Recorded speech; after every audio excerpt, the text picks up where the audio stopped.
जय श्री कृष्ण। आप लोगों ने पहले भाग में सुना कि कैसे देवराज इंद्र ने अपने गुरु बृहस्पति का अपमान किया और उसके बाद विश्वरूप को अपना गुरु बनाया और फिर विश्वरूप का वध कर दिया। और इसके बाद विश्वरूप के पिता एक अत्यंत ही बलशाली दैत्य वृत्तासुर को यज्ञ से बाहर निकाल करके और इंद्र पर आक्रमण करवाए। हम आगे की कथा आप लोगों को बताएंगे। जब महादेव ने कहा कि इंद्र एक ही उपाय है, आपने जिनका अपमान किया था महर्षि दधीची का, आप उनकी शरण में जाइए। तप करते करते दधीची की हड्डियां इतनी कठोर हो गई हैं, वज्र के समान हो गई हैं। अगर उनकी हड्डियों से शस्त्र बनेगा तभी वृत्तासुर का वध हो सकता है। अब इंद्र के मन में बड़ी ग्लानि होती है, क्योंकि महर्षि दधीची का एक बार इंद्र ने बड़ा अपमान किया था। वो कथा इस प्रकार है कि महर्षि दधीची के पास ब्रह्म ज्ञान था और इंद्र चले गए दधीची से वो ब्रह्म ज्ञान लेने के लिए। महर्षि दधीची ने कहा कि मैं आपको ब्रह्म ज्ञान नहीं दे सकता, आप उसके पात्र नहीं हैं। ब्रह्म ज्ञान की पात्रता आपके अंदर नहीं है। जिस देवता के अंदर ब्रह्म ज्ञान लेने की क्षमता होगी, जो श्रेष्ठ होगा, मैं उसे ही ब्रह्म ज्ञान दूंगा।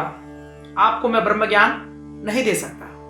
अब इंद्र को बड़ा क्रोध आता है। इंद्र क्रोधित हो जाता है कि मैं देवताओं का राजा इंद्र और ये तपस्वी मुझे ब्रह्म ज्ञान नहीं देते।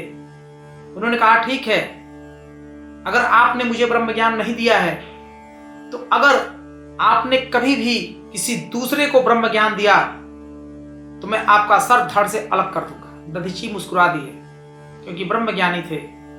उन्होंने कुछ नहीं कहा इंद्र से और इंद्र अपना पैर पटकते हुए वापस चला गया। कुछ दिनों पश्चात अश्वनी कुमार महर्षि दधीची के पास आए और दधीची को लगा कि अश्वनी कुमार उसके पात्र हैं, उसके लायक हैं। तो अश्वनी कुमार को महर्षि दधीची ने ब्रह्म ज्ञान देने के लिए तैयार हो गए।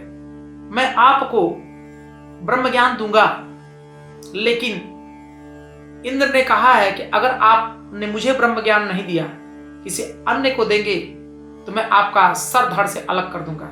अश्वनी कुमार ने कहा कि महर्षि आप चिंता ना करें, उसका उपाय हमारे पास है। अगर इंद्र आपका सर धड़ से अलग करेंगे तो हम पुनः आपका सर आपके धड़ पे रख करके आपको जीवित कर देंगे। महर्षि दधीची कहे ठीक है। महर्षि दधीची ने अश्वनी कुमार को वो ब्रह्म ज्ञान दिया और जब इस बात की जानकारी इंद्र को हुई तो इंद्र महर्षि दधीची के पास आते हैं और क्रोध में तलवार निकाल करके महर्षि दधीची का सर उनके धड़ से अलग करते। अश्वनी कुमार वहीं पर छुप कर बैठे थे। वो तुरंत उस सर को ला करके और दधीची को पुनः जीवित कर देते हैं। आज उन्हीं महर्षि दधीची की आवश्यकता है। कैसे आवे? बड़ा मन में संकोच और ग्लानि। फिलहाल वृत्तासुर को मारने के लिए उन्हें दधीची की हड्डियां चाहिए। संकोच करके इंद्र महर्षि दधीची के पास आकर के कहते हैं कि महाराज मुझे क्षमा कर दीजिए, मैंने आपका बड़ा अपमान किया था। दधीची कहते हैं कोई बात नहीं, मान अपमान का असर फर्क तुम्हारे ऊपर पड़ता होगा, हमें उसका कोई फर्क नहीं पड़ता। ना मेरा कहीं मान है, ना ही मेरा कोई अपमान है। मैं हमेशा एक समान हूं। अपनी आवश्यकता बताओ। इंद्र कहते हैं कि एक वृत्तासुर नामक अत्यंत ही बलशाली दैत्य है, उसके ऊपर किसी भी अस्त्र शस्त्र का प्रयोग विफल हो जा रहा है। हमें कहते हुए तो ग्लानि हो रही है, लेकिन अगर आप अपनी हड्डियों का दान कर दें इस लोक कल्याण के लिए, तो आपके हड्डियों से जो शस्त्र बनेगा उसी से वृत्तासुर का वध होगा।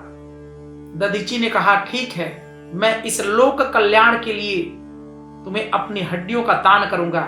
मैं समाधिस्थ हूंगा और अपने शरीर को छोड़ दूंगा।